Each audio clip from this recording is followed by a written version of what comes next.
the way I got started with the LE stuff, it was like, it's very funny. At 2018 in SHOT Show at my interview, a good buddy of mine from the Marine Corps brought the guys from Riverside County SWAT over to meet me.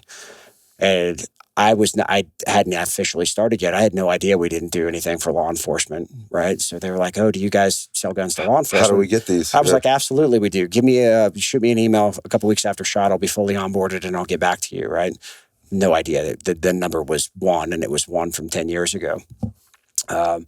So go back and I start, and I'm, sitting at my computer in the sales bullpen, which was like 8 desks, 8 people, no cubicle walls, no noise canceling headphones. Everybody's on the phone nonstop. It was nerve wracking. And I would stay and work through lunch because it was silent when everyone was at lunch. Like boiler room. Yeah. And I had 2 people call me in the span of like a week and a half. And one was the U.S. Marshal Special Operations Group.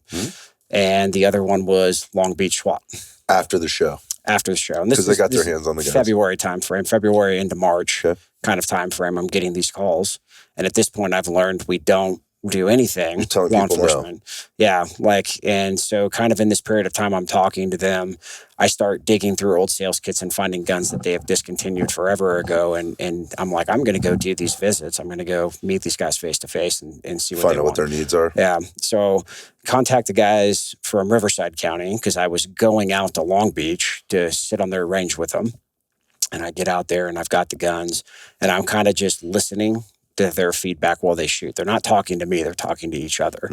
And I'm like taking notes. I'm like, okay, they don't like that. They like this. They don't like that. They need this. We don't have that. We need to figure this out, etc.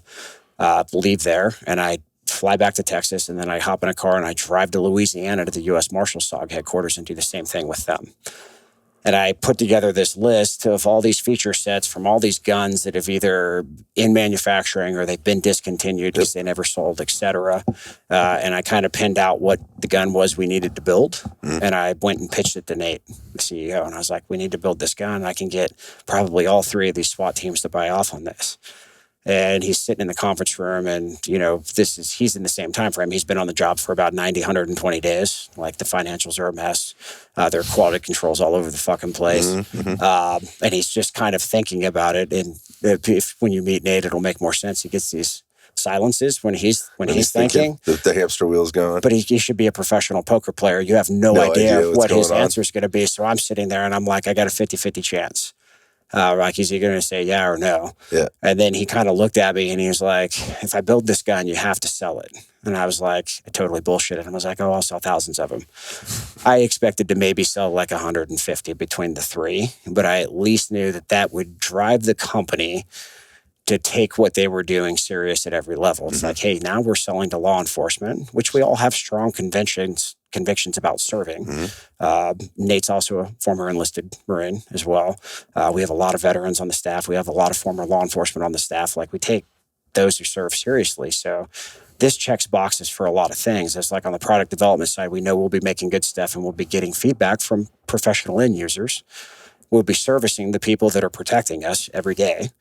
And ultimately, it will reinforce how serious handguns really are for the people making them. Be like, this isn't going into some bag at a match that some guy's going to clean between every stage. Like, this is going in a holster for a guy who's going out to protect you.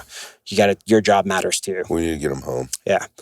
So he looked at me, and I gave him that answer, and he said, okay. And I was like, holy shit, I can't believe he's going to let me build this. So we get it spooled up. They make some R&D ones so I can take like the first iteration of this gun back out to Long Beach, Riverside, and to the U.S. Marshal SOG.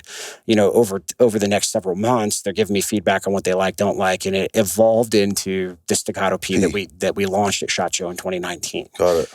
And I think the single biggest factor for us being successful there was I went out there and listened to what they wanted. I didn't take something an engineer built in an office and pushed it on them with some kind of, used car lot sales guy sales pitch. I didn't actually have a sales pitch. Nate at one point started teasing me about it because he was like, do you just like stare at people until they go shoot the gun or what? Because you don't talk to anyone.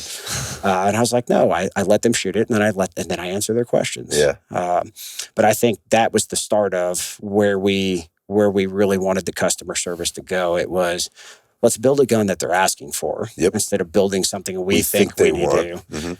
And then let's support them through that whole process. And then we'll support them for the whole time they have it afterwards. I guess that's very novel. Yeah. And I've been told by dozens of departments throughout the last several years, face to face, chiefs of police, everything, that they've never met another company that does it that way. That's what I'm saying. I mean, not on handguns. Yeah. There might be a rifle company or two out there. I don't know, but I haven't heard that, with regard to the handgun side of things. That is what's separating you guys. That is why so many people are at your booth. They're all happy. They're all asking questions. There's a curiosity there, but it's almost like they're almost enamored by it. And that might be, I don't think that's an exaggeration. It's like a club when I go over there. It's like a club within the club. Like everybody seems to know Staccato. They know what it is. Everybody wants one, right? So they always they're taking the time to go over there and just kind of handle it. And God, these are cool, and whatever else. Versus people exploring it, you're meeting their expectation before they're kind of even there. I guess is my point. However high they've put it, or whatever their expectation is, whether it's a high expectation or mid range or whatever, you guys seem to be meeting and exceeding it. I don't have one. I need to get one. I know a guy. Yeah. I'm sure we can get you taken care of. I'm behind enemy lines in California, so we got some work to do. You can always drive to Nevada and go shoot with me anytime. Yes, I appreciate that.